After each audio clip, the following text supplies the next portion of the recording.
हमारी financial planning में wealth creation पे हम बहुत ज़्यादा फोकस करते हैं, लेकिन वेल्थ को जो प्रोटेक्ट करने का काम है वो हम भूल जाते हैं या फिर उस पे हम इतना ध्यान नहीं देते हैं। तो वेल्थ क्रिएशन की जर्नी है ना, वो एकदम स्ट्रेट लाइन में नहीं होती। इसमें बहुत बार उतार चढ़ाव आएंगे, अप डाउन आएंगे। आपको लगेगा ये बंद कर देता हूँ, मुझे ये नहीं करना है, मुझे रिस्क लेना ही नहीं है। लेकिन अल्टीमेटली आपको रिस्क लाइफ में कहीं ना कहीं तो लेना ही पड़ेगा। आज का पॉइंट वही है कि आपको किस किस चीज़ का ध्यान रखना है आपकी फाइनेंशियल जर्नी में, जिससे आपको थोड़ी मेंटल पीस मिलेगी और ये फाइनेंशियल जर्नी जो है वो थोड़ी स्मूथ हो सकती है। सो हमारी फाइनेंशियल जर्नी हो या अपना करियर हो या अपनी लाइफ हो, उसके इनिशियल फेजेस में हम क्या करते हैं, हम थोड़ा ज़्यादा रिस्क लेने की बात करते हैं। मुझे कल डबल करना है, मुझे 1 महीने में डबल करना है। लेकिन जैसे जैसे आपके ऊपर थोड़ी लायबिलिटी आएगी, एज यू ग्रो ओल्डर, आप थोड़े समझदार होगे, आपने 2-4 जगह आपने वैसे भी ठोकर खा ली होगी, उसके बाद आपको समझ आ जाएगा कि वेल्थ क्रिएशन के साथ साथ वेल्थ को प्रोटेक्ट करना भी कितना ज़रूरी है। सो उसमें फर्स्ट पॉइंट जो है वो है हेल्थ इंश्योरेंस और टर्म प्लान। हेल्थ इंश्योरेंस मतलब कि मेडिक्लेम।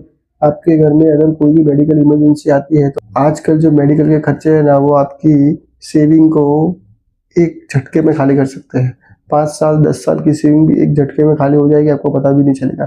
तो आपके घर के सब फैमिली मेम्बर के हेल्थ इंश्योरेंस पहले होने ही चाहिए।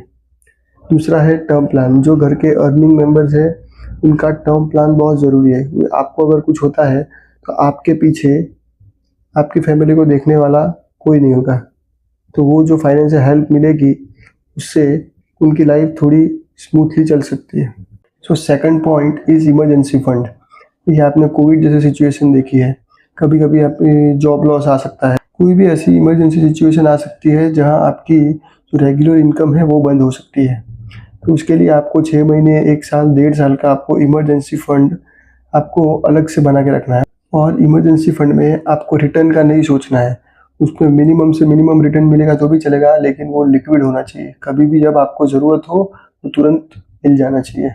And third and most important part, diversification.